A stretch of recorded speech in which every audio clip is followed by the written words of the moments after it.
Bonjour à tous. Aujourd'hui, j'ai décidé de vous parler de voyage à nouveau et plus particulièrement du Japon. Le Japon est le pays que j'ai le plus visité durant mes quelques voyages que j'ai réalisés. J'ai en effet passé 2 ans à faire énormément d'allers-retours, notamment jusqu'à Tokyo, mais j'ai également visité le reste du Japon, du moins une partie. Comme tout pays, c'est tellement vaste que l'on ne peut pas tout voir, mais j'ai essayé de m'imprégner au plus possible de toute cette culture et voilà, de découvrir le plus possible ce magnifique pays. Et j'ai donc décidé aujourd'hui de vous donner quelques conseils si vous avez l'intention de partir au Japon. Je partagerai cette vidéo en plusieurs parties. Et dans cette vidéo, je vais vous donner des conseils sur ce qu'il va vous falloir faire avant votre départ au Japon. Et également mentionner quelques éléments, quelques matériels que vous pourriez emmener et que vous ne trouverez pas là-bas ou qu'il est nécessaire d'avoir avec vous. Tout d'abord, concernant les papiers d'identité qu'il vous faut emmener, vous n'avez besoin que de votre passeport. En effet, aucun visa n'est nécessaire tant que vous restez moins de 3 mois. Donc généralement pour un voyage touristique, cela suffit. Enfin, ça ne suffira jamais, mais ça reste 3 mois reste clairement faisable et donc vous n'avez pas besoin de visa si vous restez moins de 3 mois. Ensuite, concernant les billets d'avion, ce sont des documents qu'il va vous falloir obtenir le plus rapidement possible si vous avez l'intention d'y aller à moindre frais. En effet, donc c'est plutôt logique, hein. Plus vous commandez tôt, plus les billets seront moins chers.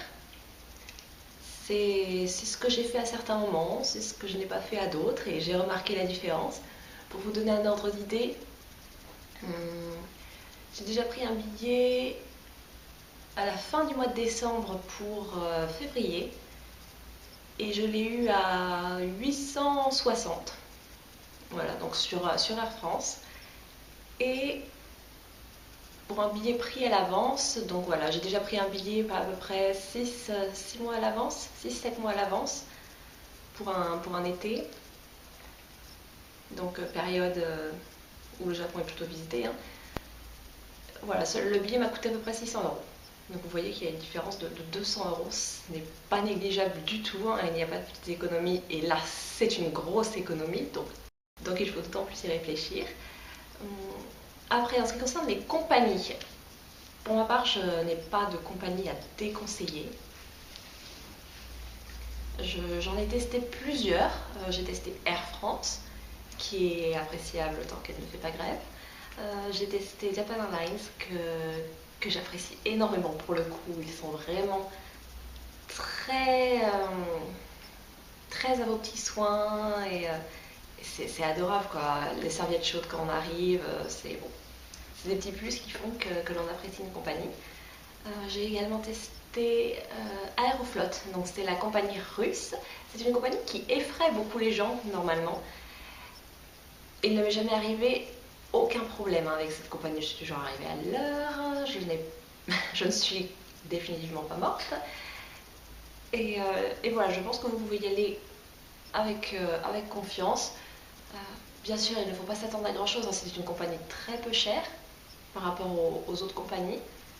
La nourriture n'y est pas formidable et c'est également le cas dans d'autres compagnies. Hein. Je ne me suis pas régalée sur Air France. Hein.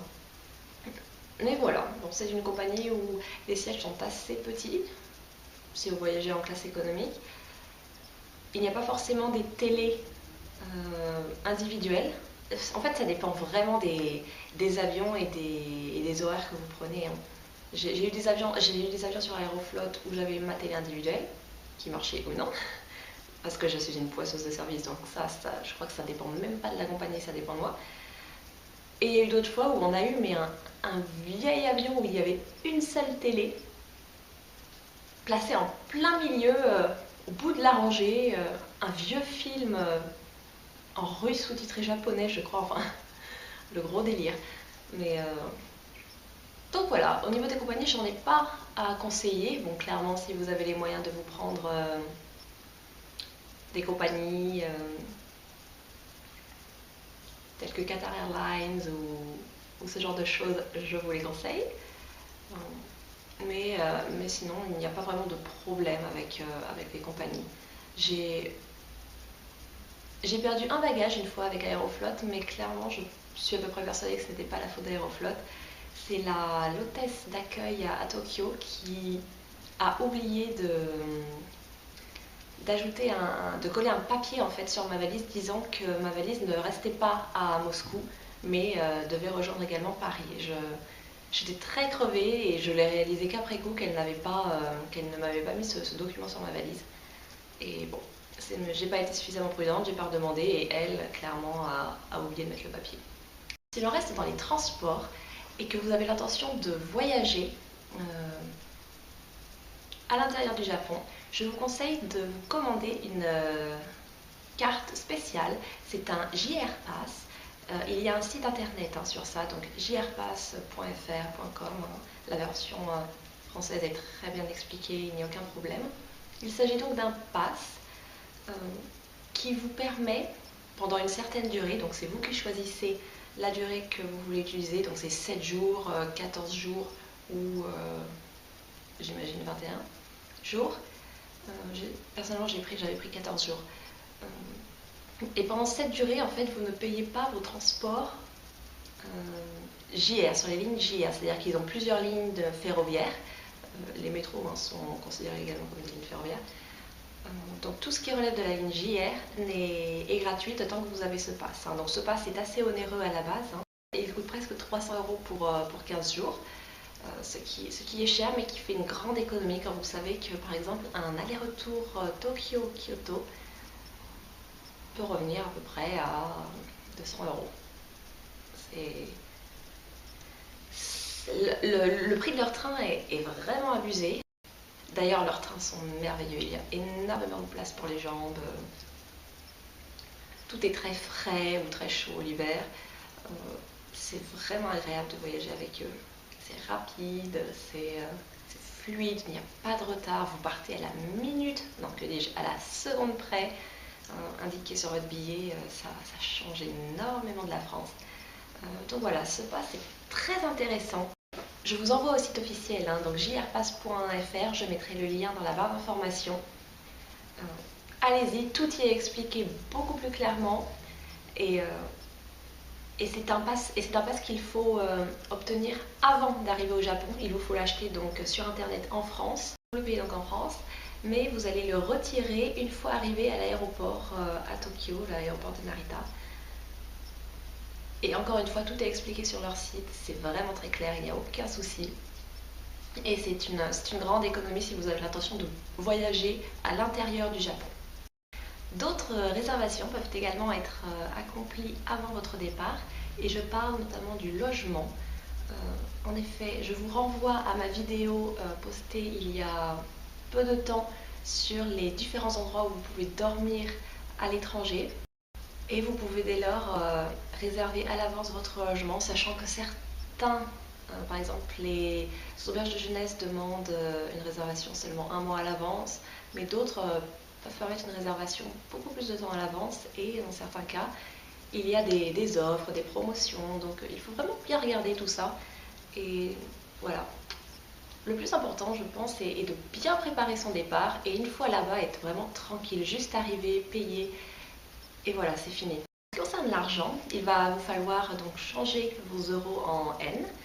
On dit Yen en France, donc je vais continuer à dire Yen, mais il faut savoir que les Japonais disent N. Donc aussi, s'ils vous disent un prix, ils utiliseront ce terme-là. Donc pour cela, vous pouvez faire ça auprès de vos banques, qui clairement prennent un supplément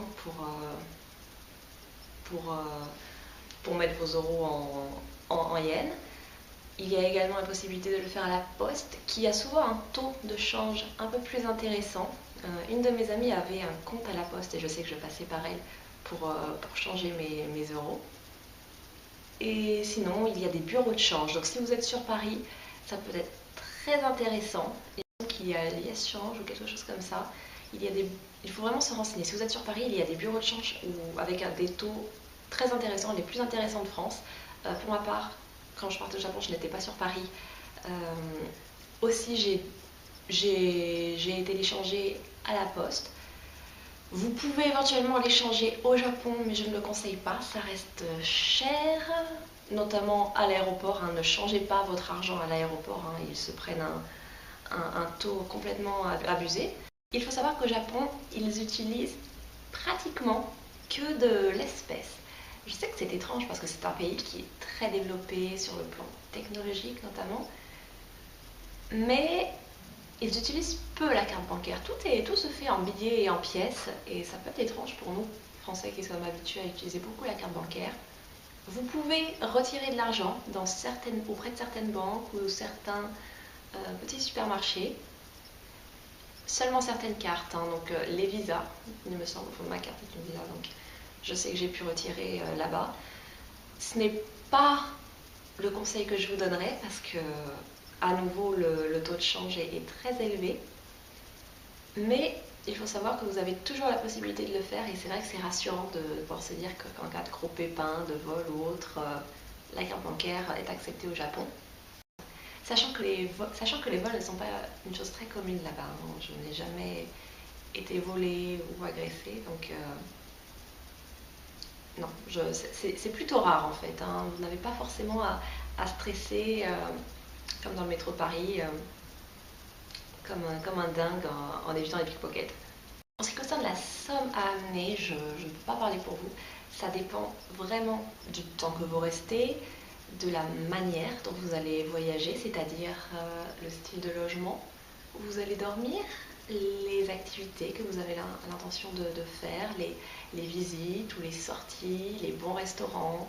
C'est un ensemble qui fait cette somme. Clairement, je pense que l'on peut passer un mois au Japon avec 2000 €. Je l'ai déjà fait. Au début, oui, au début, je faisais ça et je vivais bien. Hein, il n'y avait pas de. J'y allais vraiment tranquille avec ça. Je n'ai jamais eu faim, ou trop chaud, ou mal dormi. Donc voilà. Le Japon n'est pas le pays le plus cher au monde. Hein. On a l'impression de chez nous que c'est vraiment excessif, mais par exemple, on trouve des repas le midi vraiment peu chers. Le logement est cher. C'est une grande ville, donc le logement est cher. Pas forcément plus qu'à Paris. Hein. Et pour en finir avec votre banque, il est nécessaire de la prévenir que vous partez à l'étranger, notamment pour lui demander de relever votre plafond de retrait possible par carte bancaire. Je ne sais pas, imaginons que vous avez un plafond posé à 200 € par mois.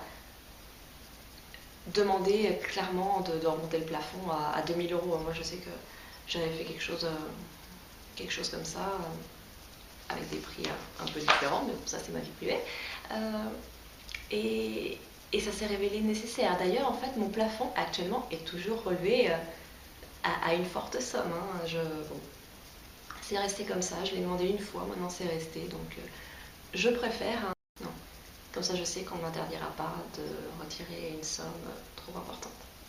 Éventuellement, vous pouvez également contacter votre opérateur téléphonique pour le prévenir que vous partez à l'étranger et vous enquérir des possibilités hein, concernant votre téléphone et votre forfait à l'étranger, si vous pouvez téléphoner, combien cela vous coûtera. Pour ma part, je ne l'ai jamais fait, déjà parce que je ne suis pas une grosse fan de téléphone et parce que j'avais tout le temps internet là-bas. Ensuite, mon téléphone fonctionnait très bien au Japon. Alors là, ça dépend complètement des personnes. Hein. Deux de mes amis sont déjà venus au Japon et leur téléphone ne passait pas. Donc clairement, c'était hors réseau. Le mien passait, hein, alors que j'ai un téléphone vraiment has-been, si on peut dire. J'ai un vieux forfait, j'ai un vieux téléphone. Ça doit faire 4-5 ans que je ne l'ai pas changé.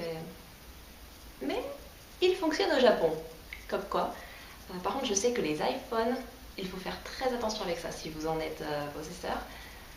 Parce qu'ils vous surtaxent à l'étranger de manière a priori vraiment impressionnante. Hein, mais je parle de centaines d'euros. Hein. Donc ça c'est arrivé à une autre amie. elle a vraiment apprécié son retour en France. Ensuite, concernant la question du quand partir. Déjà, quand vous le pouvez. Hein. Donc c'est bête, mais ça paraît logique, hein. Vous n'allez pas forcer le destin. Mais si je vous conseille une saison, le printemps, la fin du printemps est très agréable, je dirais mai, peut-être très agréable au Japon, parce qu'il ne fait pas encore trop chaud, parce que l'été c'est vraiment insupportable. L'hiver peut être froid. Par contre, j'ai déjà été donc à Tokyo, oui, à Tokyo seulement à ce moment-là, à Tokyo en hiver, et cet hiver s'était révélé très doux, hein. En février. J'étais en jupette, hein, avec collant, mais ça allait vraiment très bien, quoi.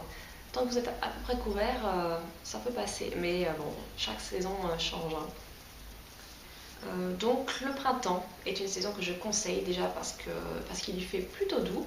Ensuite parce que les arbres, les cerisiers, les pruniers sont en pleine floraison et c'est vraiment magnifique, hein. Vous savez que c'est une image que l'on a beaucoup sur le Japon et c'est vraiment un événement qu'ils adorent et qu'ils attendent, hein. Les jours des floraisons, on va faire un grand pique-nique dans les parcs et voilà, c'est vraiment agréable, c'est très familial, c'est magnifique en plus. On a vraiment l'impression d'être ailleurs, d'être dans un monde différent vraiment et ça fait énormément de bien de voir que l'on peut célébrer une saison, un événement naturel et c'est vraiment beau et philosophiquement très apaisant. Si vous ne pouvez pas y aller pendant cette période, je le sais parce que j'ai eu moi-même beaucoup d'examens à cette période-là et il ne m'a pas été possible d'y aller beaucoup. L'automne peut être sympathique, mais il faut faire attention parce qu'il y a des saisons à éviter à cause notamment des typhons, donc cela concerne notamment les mois de juin et de septembre. Donc peut-être que le mois d'octobre peut être agréable, hein. Il y a toujours de belles journées en octobre.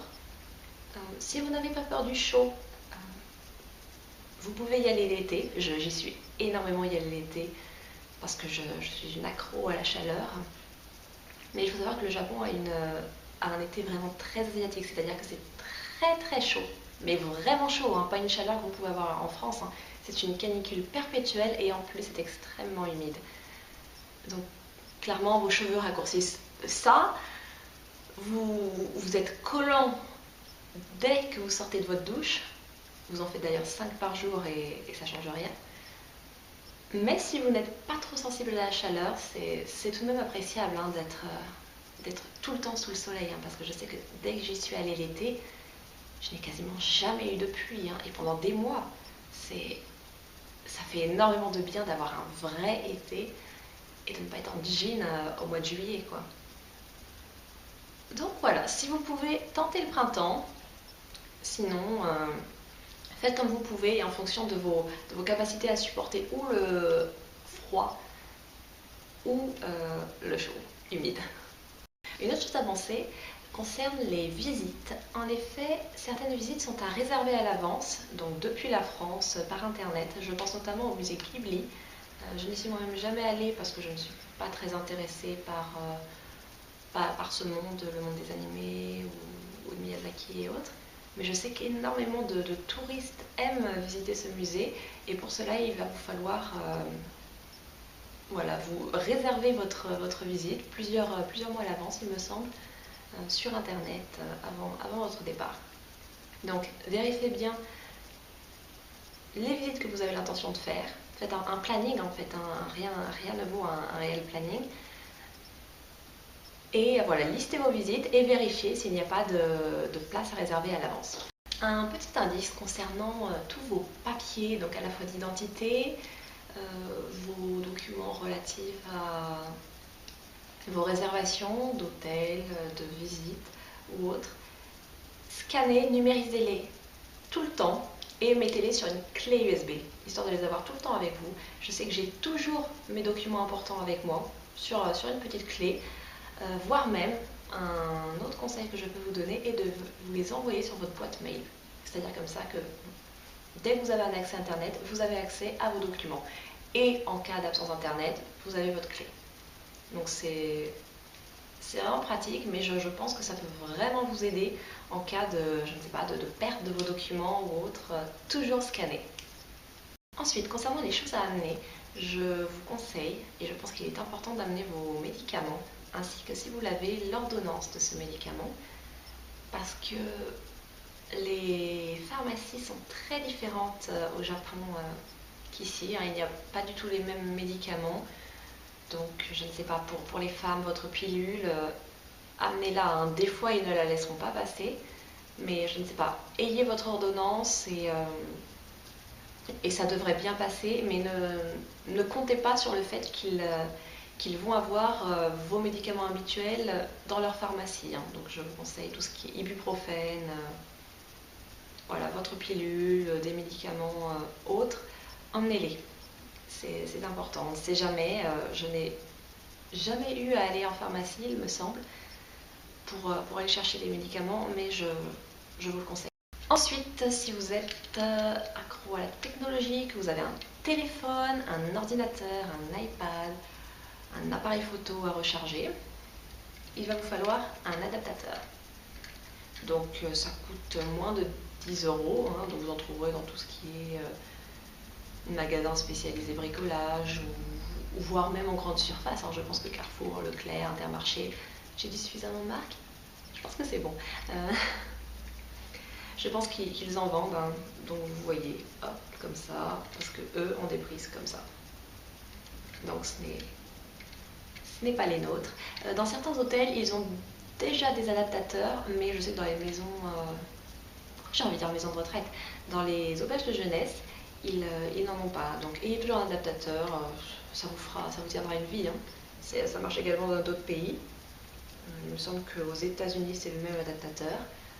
Oh, je suis désolée pour l'absence de lumière d'un coup. J'ai bientôt fini.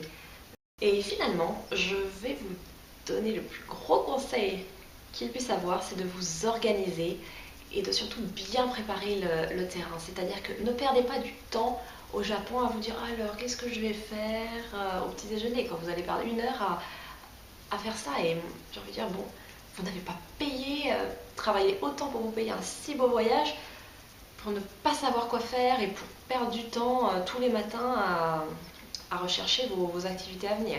Aussi, préparez bien à l'avance un planning. Hein. Moi, clairement, c'est ce que je faisais. Je planifiais le matin, l'après-midi, à l'avance. Je me suis aidée pour cela de plusieurs guides.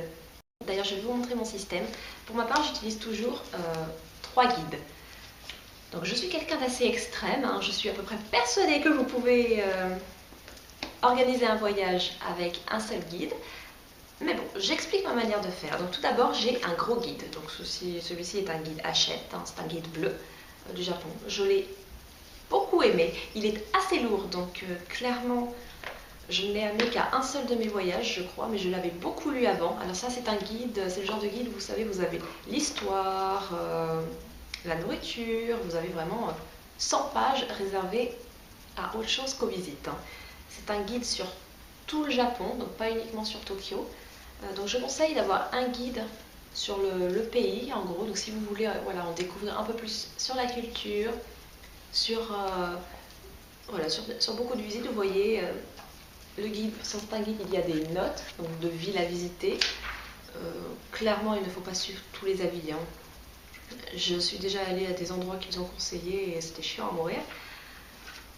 Et à l'inverse, j'ai déjà tenté des endroits a priori moins sympas qui m'ont émerveillée. Donc bon, c'est à prendre avec des pincettes. Et c'est aussi pour cela que je conseille d'avoir plusieurs autres guides afin d'avoir plusieurs avis, de pouvoir les recouper et de tirer voilà, le meilleur de ce que vous pouvez des informations. Donc j'ai un gros guide sur le pays. Ensuite, j'amène toujours, donc j'ai une collection assez intéressante de petits guides Lonely Planet basés sur une ville en fait. Donc là c'est Tokyo en quelques jours. Voilà, c'est un guide que j'adore. Alors ça c'est un guide que l'on peut amener avec soi tout le temps. Donc il a fait la guerre ce guide. Hein.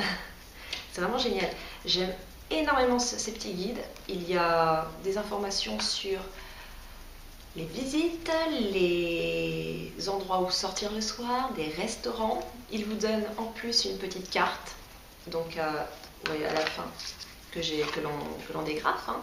Donc une carte, plus à l'intérieur de chaque quartier, parce que Lonely Planet coupe en quartier, vous avez une carte sur le quartier, donc c'est vraiment appréciable, ça suffit amplement, vous voyez.